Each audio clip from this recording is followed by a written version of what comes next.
he was the greediest man alive. It's Ebenezer Scrooge! Until the night he met someone extraordinary. Hello.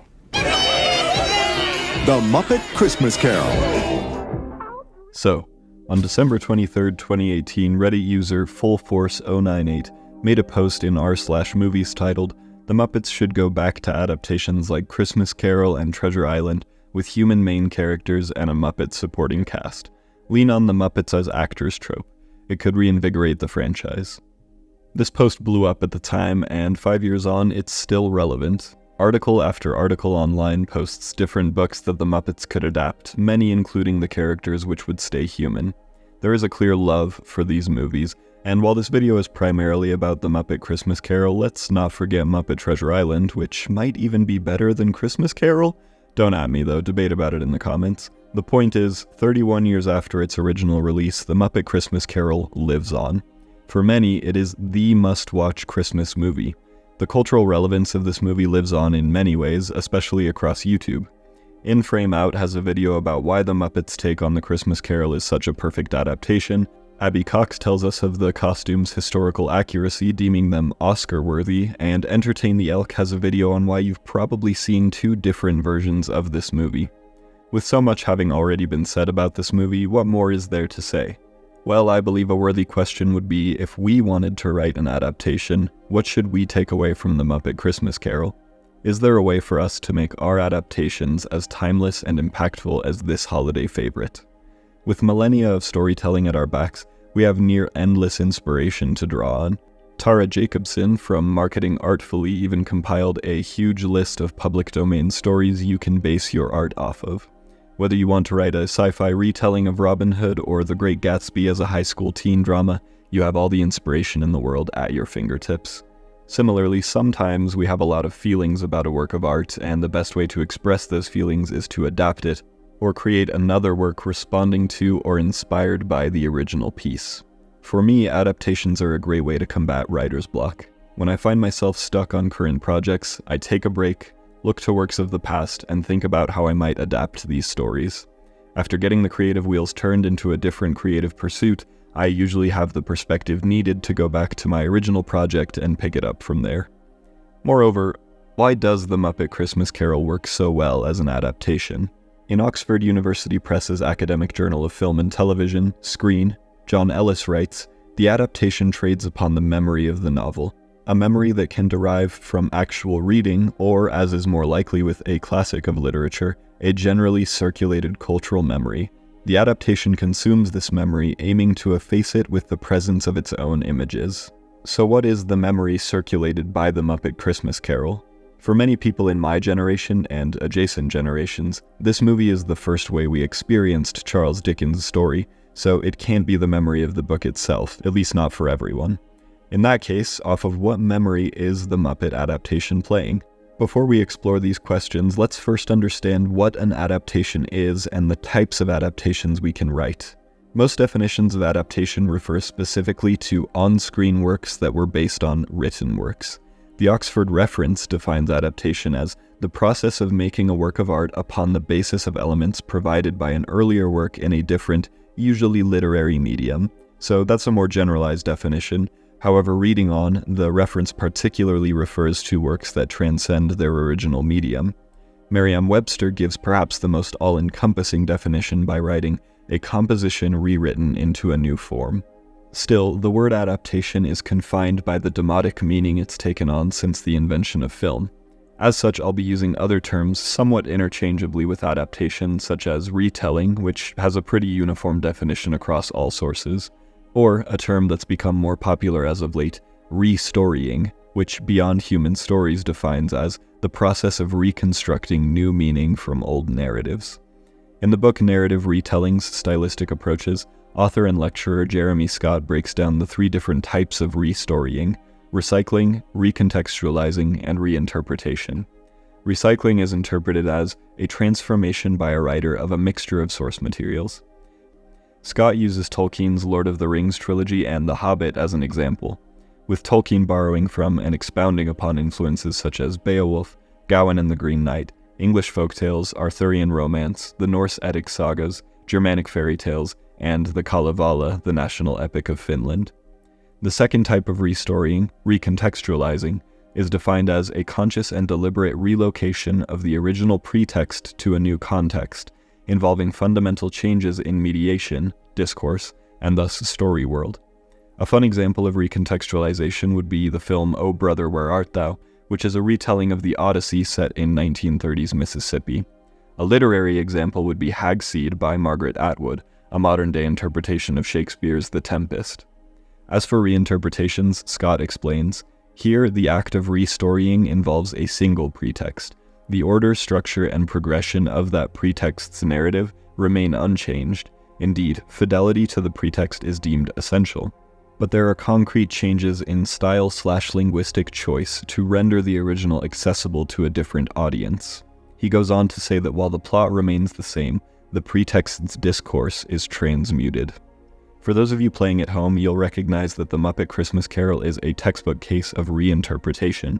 That said, the film's strengths teach us some necessary principles on how to succeed with any restorying, recycled, recontextualized, or reinterpreted.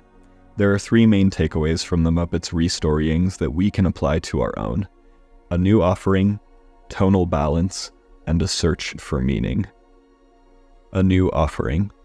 Any good retelling needs to offer something new to the audience. That's the main way a restorying justifies its existence. Dracula might be in the public domain, but it probably wouldn't be all that interesting or creative to just rewrite Dracula in your own words. When it comes to new offerings in the Muppet Christmas Carol, a few things should be apparent right off the bat. Dickens's original story didn't include anthropomorphized frogs, pigs, bears, rats, and whatevers. Then there are sometimes toe-tapping, sometimes tear-jerking songs. And of course, the expected Muppets brand of humor. But the Jim Henson Company's take on the story goes beyond just the standard Muppet fare. To me, the most interesting part of any Christmas Carol adaptation is the portrayal of the story's ghosts. Jacob Marley was reimagined as Jacob and Robert Marley, with the only apparent reason being to specifically use Statler and Waldorf in the role. That said, the heckling, laughing portrayal is still a fascinating departure from the book, and I'll speak more on that later. In speaking with the BBC, the film's director, Brian Henson, said the plan that he and head writer Jerry Jewell initially came up with was to satirize Dickens' story, with Miss Piggy as the ghost of Christmas Present and Gonzo as the ghost of Christmas Yet to Come. As we can see in the final product, they changed that plan for reasons we'll get into later as well. Despite opting to create new puppets to portray the ghosts, there were still some creative liberties taken. The ghost of Christmas Past from the book is neither young nor old, but a projection of Scrooge's many memories, thus flickering like a candle between many varied ages and appearances. The Muppets opt for a strictly youthful ghost, but one that is ethereal and eerie nonetheless. The ghost may look in some respects like a child, but the uncanny nature reminds a viewer that it is not a ghost of unconditional love or innocence. It is the ghost of the past, with all the good and bad. The Ghost of Christmas Present is similar in description to the novel's counterpart, albeit with some color changes. The ghost also ages rapidly, his lifespan only as long as the Christmas season. The Muppets version, however, is more jovial than his literary counterpart. While both the book and film versions provide Scrooge with a good deal of chastening, some of the more serious moments are taken from the Ghost of Christmas Present, such as when he shows Scrooge two ragged children representing ignorance and want. The choice to present a more light-hearted Ghost of Christmas Present makes the Ghost of Christmas Future's entrance all the grimmer. The Ghost of Christmas Yet to Come's portrayal is among the most interesting to me, not because the portrayal is all that different from the book, but because of the way the Phantom is painted as a foil to Scrooge. At the beginning of the film, while the Muppets sing an upbeat song about how nasty Scrooge is, we see Michael Caine's character turning misty corners, draped all in black, towering over the street dwellers with his face never quite visible. He treats others with disdain, ignoring the poor, the needy, the groveling, and everyone else, including those whose fate he controls. By the story's third act, the tables are turned. Scrooge has become vulnerable, poor, and exposed in only his nightwear. He's the one being towered over by a dark, faceless, powerful entity, who acts with what is, at best, indifference towards Scrooge. He becomes the one pleading over his fate.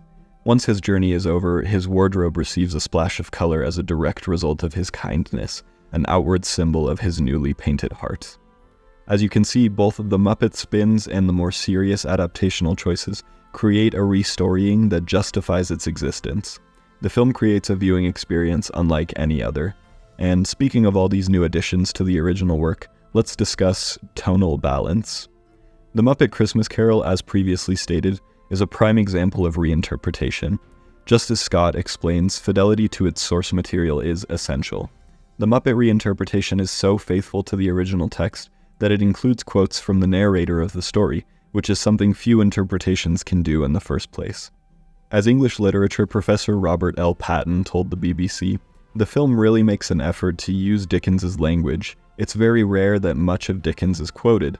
That's the magic of the film. It brings the Muppets into conversation with Dickens. Audiences know that the Muppet adaptation accomplishes this feat by casting the great Gonzo as Charles Dickens. Gonzo's narration is, in many instances, taken verbatim or near verbatim from A Christmas Carol. The Marleys were dead to begin with. Oh, pardon me? That's how the story begins, Rizzo. The Marleys were dead to begin with. Oh. As dead as a doornail. He was a tight-fisted hand at the grindstone, Scrooge. A squeezing, wrenching, grasping, clutching, covetous old sinner. Scrooge made his way up the staircase, caring not a button for the darkness. Darkness was cheap, and Scrooge liked it. But the incident at the door had made Scrooge wary. Before he shut himself in for the night, he searched his rooms. Besides the narration, many pieces of dialogue are also lifted directly from the text. If I could work my will, every idiot who goes about with Merry Christmas on his lips would be cooked with his own turkey and buried with a stake of holly through his heart. Why do you doubt your senses? Because a little thing can affect them. A slight disorder of the stomach can make them cheat. You may be a bit of undigested beef, a blob of mustard, a crumb of cheese. Yes, there's more of gravy than of grave about you. Answer me one more question. Are these the shadows of things that will be, or are they the shadows of things that may be only? The original text is quite short, and Dickens's words are poignant and precise, thus lifting quotes from the book feels only natural. Moreover, while the Muppets' take on the story injects the puppet troupe's brand of humor, it amazingly still retains Dickens' sense of humor as well. I particularly love the first interaction between Scrooge and the Ghost of Christmas Present. Scrooge's awkward stance and unsure responses, the wordplay with, "You're a little absent-minded, spirit." And, No, I'm a large absent-minded spirit. as well as Scrooge's joke about the grocery list, it all rings quite true to Dickens's lighter tones. Of course, the darker tones work too, and one of the greatest strengths of the movie is knowing how to walk the line between the light and the dark. As mentioned earlier, the portrayal of Marley in the movie is a fascinating departure from the book. In Frame Out talks about this in his video, but the contrasting tones in the Marley scene are tremendously effective.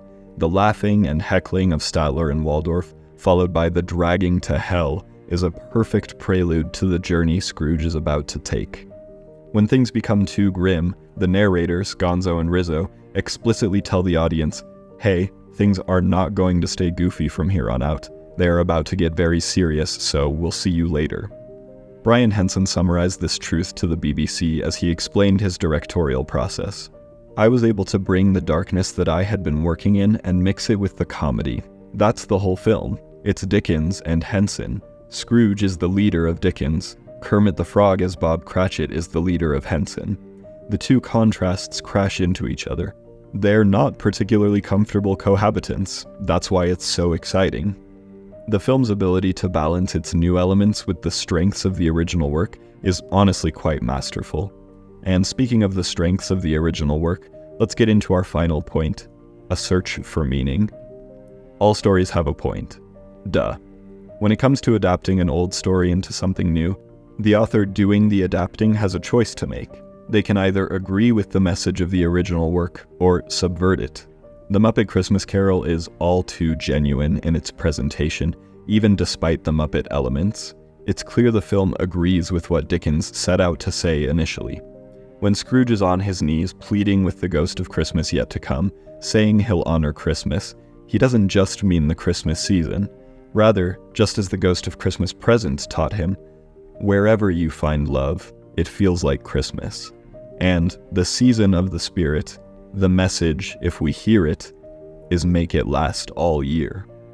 As I mentioned earlier, creatives at the Jim Henson Company originally envisioned the Muppet Christmas Carol as a satire, but that idea was quickly done away with after some reflection on the source material.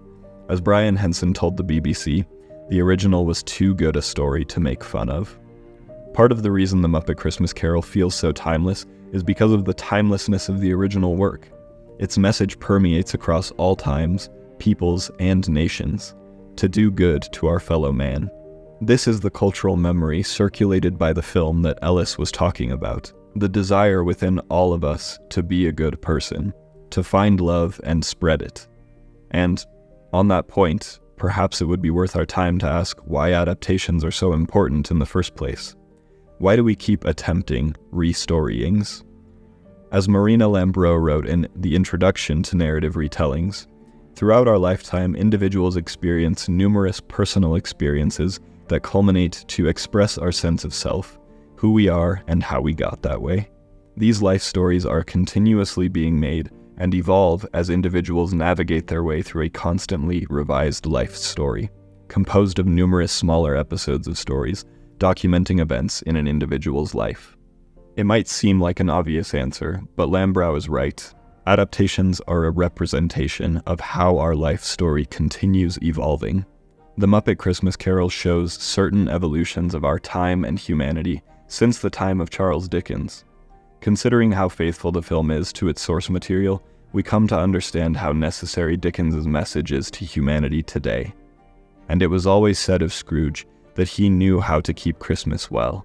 If any man alive possessed the knowledge, May that truly be said of us and all of us. And so... But hey, what do you think of the Muppet Christmas Carol as a restorying of Charles Dickens's book? What's an adaptation you'd like to write one day? What other books would make for good Muppet movie adaptations?